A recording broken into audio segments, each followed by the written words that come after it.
On the morning of February 19, 2015, around 11 a.m., a 16-year-old girl from Bristol texted her boyfriend hearts, smiley faces. That was just a normal teenage chat with a normal teenage boyfriend. He replied a couple of minutes later, then again, but no answer. Not 2 hours later. Not the next day. Not ever again. This is the story that might change the way you look at the word family. A story where the answers to the most terrifying questions weren't hundreds of miles away, not hidden in dark alleys, but literally on the other side of the wall. When Becky Watts disappeared, all of Bristol mobilized. The hashtag Find Becky spread across the internet, ranking up more than 2 million views. Hundreds of volunteers searched parks, lakes, empty lots. Police launched a massive search operation, and 2 people who knew exactly where Becky was calmly ordered pizza to their house. And there's one detail I need you to remember. That morning, just hours before Becky went silent forever, 2 people walked into Tesco Express and bought batteries. Why? That will become clear later. Rebecca Mary Watts was born on 1998 in Bristol. To her family and friends, she was just Becky. Her family situation was blended. Her biological mother Tanya and her older brother Daniel lived separately. Becky grew up with her father, Darren, and his wife, Angie. Angie was the mother of Nathan Matthews, Becky's stepbrother. We'll come back to him later. Her family described Becky in 3 words: tornado, hurricane, and sunshine. All at once. Shy around strangers but bright and hilarious with people she trusted. She loved online shopping, new clothes every week, new shoes, makeup. Her hair was her pride and joy. She could spend hours in her room listening to music. But behind the normal exterior, there was something that wasn't normal. At 11, Becky was severely bullied at school, mostly about her looks and her weight. The bullying led to anorexia. By 12, she weighed around 38 kilos and refused to go to school. According to medical records, she nearly needed hospitalization, but she fought her way back. During treatment, she made close friends, slowly started rebuilding her life. And here is what stands out. After going through bullying herself, she took an unofficial mentor role at school. She'd spend breaks with kids who were being left out, made sure no one felt the way she once had. According to classmates, that really mattered to her. By 16, things were finally coming together. She had a boyfriend, Luke. He was 17, an apprentice mechanic and longtime friend. Her family approved, polite, calm, treated Becky with respect. With him, she could be herself, not quiet and withdrawn, but open and funny. Her friend Courtney later said, "We'd listen to music together. She was full of life. Everything was going well for her. Good friends, a boyfriend, college." The night before February 19, Becky spent the evening in the park with friends, then listened to music in her room. Her friend Adam would later say in the court that she seemed genuinely happy that day. No warning signs, no hints she was planning to go anywhere. And here I need you to pay attention to one detail. It would come back until the very end of this story, but it matters. When Becky was 12, she saw a psychologist. During one session, she said she was afraid of her stepbrother Nathan. She said that she felt unsafe when she was alone with him. If her dad and stepmom were around, it was okay. Without them, it was scary. Her father was informed, but he decided there was nothing to worry about. Just normal family tension. Kids being kids. Nathan Matthews was 28 at the time of these events. He was Angie's son from previous relationships, and he was 10 years older than Becky, a former territorial army soldier, working as a delivery driver. He lived with his girlfriend Shauna in a small townhouse, just a few minutes' drive from the family home on Crown Hill. In 2014, Becky's father Darren married Nathan's mother Angie. Nathan was the best man at the wedding. Becky was a bridesmaid. In the photos, they looked like a perfect, happy family. Nathan's girlfriend Shauna was 21. She was quiet, hardworking. She even cared for Nathan's mother, who had multiple sclerosis. She regularly visited the family home to help out. At the time, she was pregnant. From the outside, they looked like an ordinary young couple building a life together. He worked, she cared for his sick mother. They were expecting a baby. But here is where we need to pause, because there were things no one knew at the time. Not the family, not the police. Things that would only come out during the investigation. First, Shauna started dating Nathan when she was 14 or 15, while he was in his 20s. Second, Nathan never hid the fact that he disliked Becky. He openly said she annoyed him. He teased her. commented on her weight, even though she had only recently recovered from anorexia. During questioning, he told police plainly, "I didn't particularly like her." Third, investigators later found content on Nephew's phone and computer that the prosecution would call key evidence.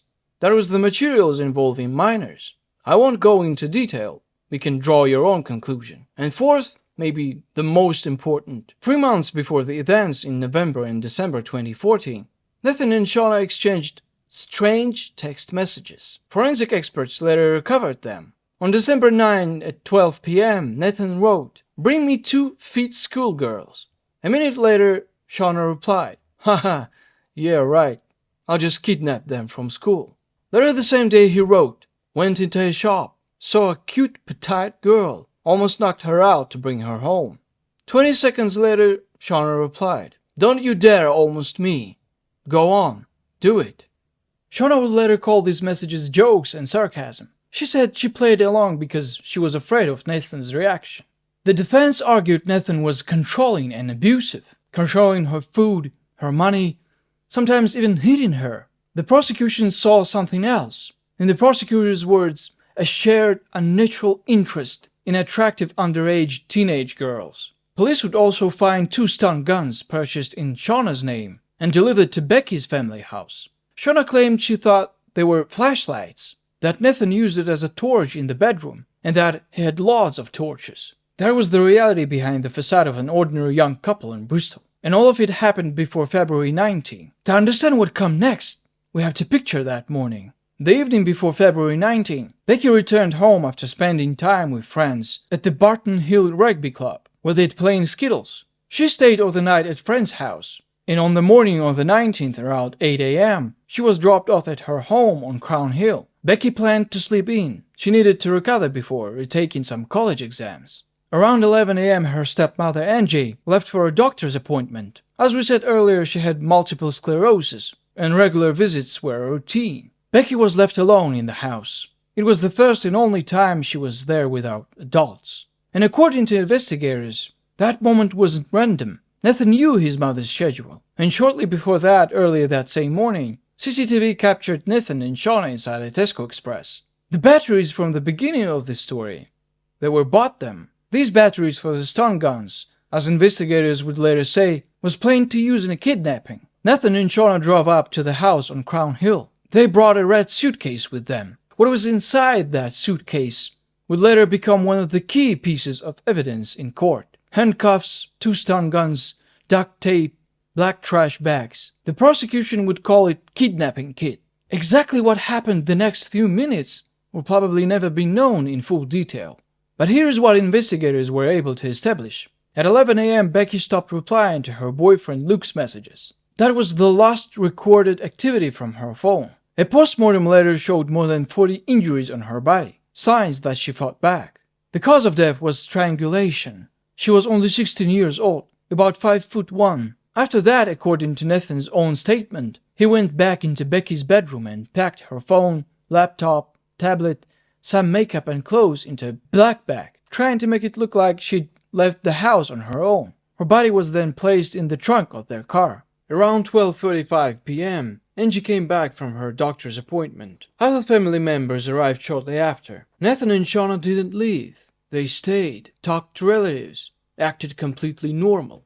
About 4 hours. All while Becky's body lay in the trunk of their car, parked outside the house. Later that afternoon, Luke came by. He hadn't been able to reach Becky all day and was getting worried. Shauna opened the door. Looking concerned, she told him Becky wasn't home and that she didn't know where she was. Luke had no idea that his girlfriend's body was just a few meters away. As he later said in an interview, "She knew exactly what had happened, but she stood there in front of me, acting totally normal." Around 6 that evening, Nathan and Shauna finally drove back to their home on Catton Mill Lane, with Becky's body still in the trunk. On the way, they ordered takeaway, called friends, ordered pizza. The next day, at 12:51 p.m., CCTV captured him buying a circular saw, a protective mask, goggles, and gloves. Becky's body was dismembered into 8 parts, wrapped into cling film and cat litter, and placed into suitcases and bags. And outside at that very moment, All of Bristol was searching for Becky Watts. On February 20 around 4 p.m., almost 24 hours after Becky Watts last heard from, her father Darren called the police. Becky wasn't answering calls, wasn't texting, wasn't active on social media.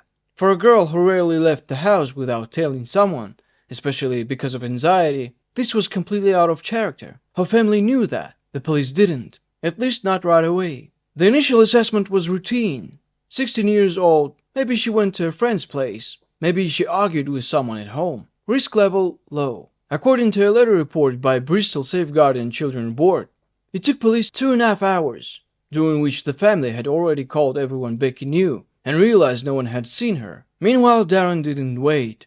He posted on Facebook asking to help. In the first night alone, it was shared more than 800 times. By Saturday morning, February 22nd, he posted another message. Please, if anyone's seen my daughter or heard from her, just let us know she's safe. She went missing on Thursday, February 19 at 11:15 a.m. when she left to meet her boyfriend and hasn't returned. Of course, he didn't know Becky had never left the home. That version came from Nathan and Shauna. They told police they were in the house that day, but didn't see her. Just heard her stomping down the stairs, slamming the door and leaving. In her first interview, still treated as a witness in a missing person case, Shauna described it as a normal day and suggested Becky had left in one of her moods. At that point, police had no reason not to believe them. Nathan and Shauna were interviewed as witnesses, not suspects. Meanwhile, Bristol rallied. The hashtag Find Becky became one of the largest social media search campaigns that UK had seen at the time, reaching over 2 million people. Hundreds of volunteers searched neighborhood after neighborhood, parks, open lands, Troopers Hill Nature Reserve, the Lake of St. George Park. Police brought in additional officers, went door to door, handed out flyers. On February 23rd, Becky's father made an emotional appeal on television. Darren said, "We just want to know you're okay. Call us. Text us. Just let us know you're safe. We all love you and want you back home." He couldn't continue, so Becky's grandmother stepped in. "Becky, we love you so much. I don't think you realize how much. You can come stay with me for as long as you need." That same night, according to Darren's 2016 book, he couldn't sleep. He was haunted by the thought that Becky might have been kidnapped. He called her mobile and left a voicemail. Not for her, but for whoever might be holding her. "If you've got my daughter, let her go, or I'll kill you. I swear I'll find you. And when I do, you're finished." He didn't know the phone was already sitting inside a black bag on Cotton Mill Lane. At the same time, forensic work was underway, and that's when the first real clues appeared. Specialists examining Becky's bedroom noticed stains on the door flare. Stains that looked like blood. In one, in fingerprints, and in another, something that looked like a palm print. On February 25, Nathan and Shauna were called in again for questioning, still as witnesses. Forensic had already sent samples for testing, but the results weren't back yet. During that interview, Nathan told police, "I didn't really like her." Shauna kept insisting she knew nothing. When the forensic results came in, the blood on the door flare belonged to Becky. The fingerprints belonged to Nathan Matthews. Everything changed. On February 28, 9 days after Becky disappeared, police arrested Nathan Matthews and Shauna at Shauna's parents' house. They were arrested on suspicion of kidnapping. Nathan was questioned first. When asked a series of so-called urgent questions about Becky's whereabouts, he gave the same answers every time. No comment. Shauna said she couldn't help police find Becky. Both acted like they had nothing to add, but by then, investigators had the forensic results, blood and fingerprints on the door flare. There was no more time to waste. Over the next few days, pressure mounted, and on March 2nd, after being rearrested on suspicion of murder, Nathan Matthews handed police a written statement, not verbal, handwritten. It began, "I, Nathan Charles Matthews, date of birth June 9, 1987, admit that I am responsible for the death of Rebecca Watts." In that same statement, he gave the location of the body. And here is a detail that says a lot about who investigators were dealing with. When officers read his own statement back to him, Nathan asked if he could cover his ears. He didn't want to hear the words he had written himself. The same evening around 5:30 p.m., police went to 9 Barton Court, a residential property with a garden shed, just 90 meters from Nathan and Shauna's house. Inside the shed they found suitcases and bags. Inside them, the remains of Becky Watts. Her body had been cut into 8 parts, using a knife and circular saw, each part wrapped in cling film and covered in cat litter. The shed belonged to a 30-year-old man named Carl and his girlfriend Jaden. As it later came out on the night of February 23, into the early hours of 24th, 4 days after the murder, Carl brought in a co-worker, James, promising him half the money, and together they moved the suitcases and bags into the shed. Both men later said they had no idea what was inside. The same evening, Shauna was told their house on Catton Mill Lane was now officially a crime scene, and that blood had been found in the bathroom. During that interview, she began shifting her story. She described Nathan as controlling and claimed she acted out of fear, but she still insisted she knew nothing about the murder itself. Closer to midnight, Carl and James were arrested. Shortly after, Jaden was detained. She'd been living in the same house where Becky's remains were found in the shed. On March 4, Nathan Matthews were finally charged with murder. Shauna was initially charged only with perverting the course of justice, but that would change. Meanwhile, Bristol looked like this. Outside the house on Crown Hill where Becky had lived, a wall of flowers, teddy bears, candles, and cards grew larger by the day. People brought blue ribbons, Becky's favorite color. She was called Bristol's Angel. An online fundraiser was set up to help cover funeral costs so the family wouldn't have to worry about money during the worst time of their lives. On April 17, 2015, a memorial service was held. The family asked that it not be seen as a goodbye, but as a celebration of Becky's life. At the end of the service, her father released a white dove into the sky. Becky was buried beneath a black headstone with glitter and blue flags, her photo on it and the words Angel of Bristol. On October 6, 2015, 7 months after Becky's death, the trial of Nathan and Shauna began at Bristol Crown Court. The supporters of Becky's family wore blue ribbons in the courtroom. There were 12 jurors, 11 women and 1 man. The defendants faced the same charges: murder, conspiracy to kidnap, perverting the course of justice, unlawful concealment of a body, and possession of stun guns. Nathan admitted he killed Becky, but denied it was murder, claiming it was manslaughter. Shauna denied everything. In court, 2 completely different versions of what happened at Crown Hill were presented. Nathan said he went there intending only to scare Becky, to teach her a lesson for how she treated his mother. He admitted bringing a mask, duct tape, handcuffs, and stun gun, but claimed it was part of a scare tactic, not a kidnapping plan. He said, "I'd been thinking about it for a couple of months. I knew Mom had an appointment.